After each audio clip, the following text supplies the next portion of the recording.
General Assembly. The General Assembly is the one of the 6 principal organs of the United Nations, serve as the main deliberative, policy-making, and representative organ of the United Nations. All 193 member states of the United Nations are represented in the General Assembly, making it the only United Nations body with universal representations. Each year in September, the full United Nations memberships meets in the General Assembly Hall in New York for the annual General Assembly sessions and general debate, which many heads of states attend and address. Decisions on important questions such as those on peace and security, admission of new members, and budgetary matters require a 2/3 majority of the General Assembly. Decisions on other questions are by simple majority. The General Assembly each year elect a GA President to serve a 1-year term of office. The General Assembly is power of discussion and recommendation as to international disputes. And besides of that, it is also specifically charged with studying and making recommendations that will promote international cooperation and the development of a code of international law. The General Assembly, it means the forum for making decisions and which it's the 193 members of the United Nations has a representatives. Each nation has an equal vote. Than 500 treaties has been created under the Assembly's aspects. Every September, leaders from around the globe gather at the United Nations headquarters in New York City, all coming from one event, the UN General Assembly. Big meetings about global issues. And the general debate is the feature presentation. And it is a week of back-to-back speeches. Security Council. The Security Council has the primary responsibility under the UN Charter for the maintenance of international peace and security. It has 15 members, 5 permanent and 10 non-permanent. Each member has 1 vote. Under the UN Charter, all members are obligated to comply with Council decisions. The Security Council takes the lead in determining the existence of a threat to the peace or the act of aggression. It calls upon the parties to a dispute to settle it by peaceful means and recommends method of adjustment or terms of settlements. In some cases, the Security Council can resort to imposing sanctions or even authorize the use of force to maintain or restore international peace and security. The Security Council has presidency, which rotates and changes every month. Economic and Social Council. The Economic and Social Council is the principal body for coordination, policy review, policy dialogue, and recommendation on economic and social environmental issues, as well as implementation of internationally agreed development goals.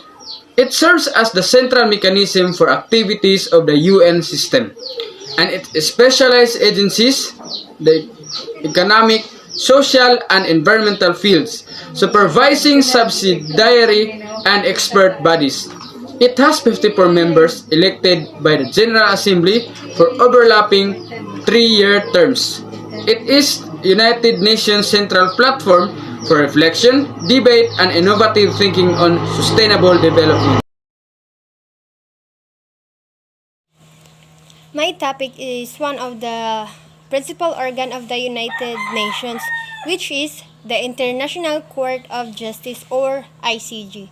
So ICJ is the principal judicial organ of the United Nations. So it was established in June 1945 by the Charter of the United Nations that began in April 1946. So the seat of the court is the Peace Place in the Joe. So the official languages that used of the court was the French and the English. So what are the functions of an ICJ or International Court of Justice? So settlement of the international legal disputes submitted by states, continuous cases. So giving advisory opinions on legal issues referred to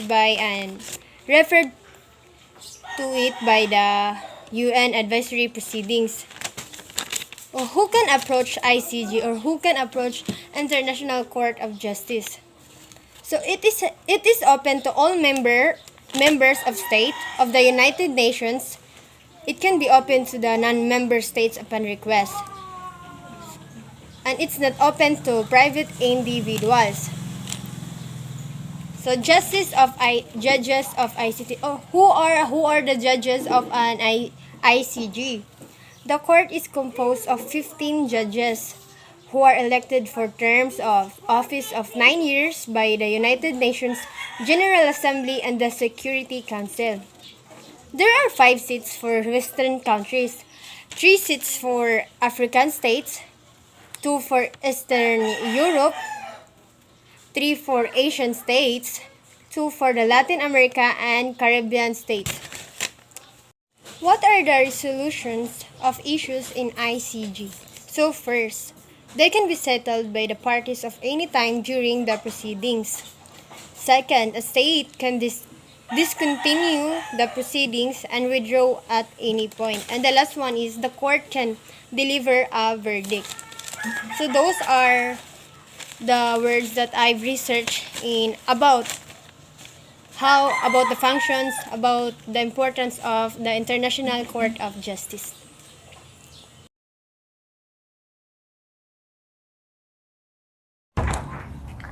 The United Nations Secretariat.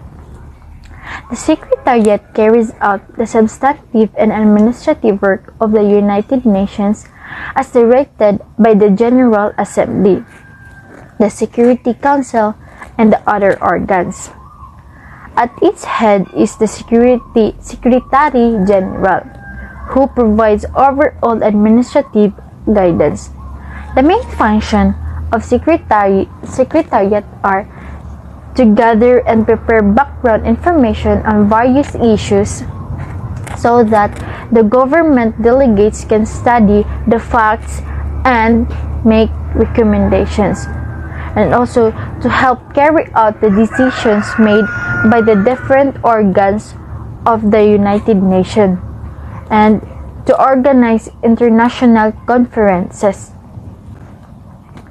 The Secretary General is appointed by the General Assembly on the recommendation of the Security Council for a period of 5 years. Equal parts diplomat and advocate, civil servant and CEOs.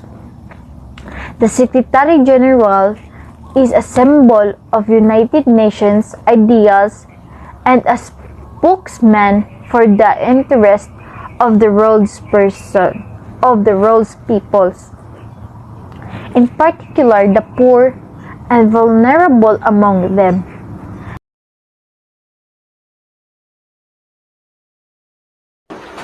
Trusteeship Council.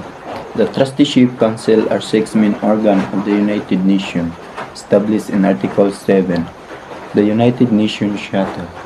The Trusteeship Council, this organ differs from the 5 priest organs of the nation. The Trusteeship Council are one of the main organs of the UN, established to supervise the administration of trust territories as they transition to sovereign nation.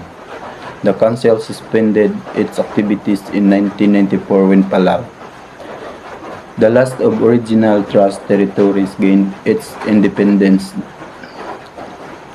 The United Nations shall establish under its authority an international trusteeship system for the administration and supervision of such territories as may be placed there under by subsequent individual agreements. This territory system shall apply to territories the following categories: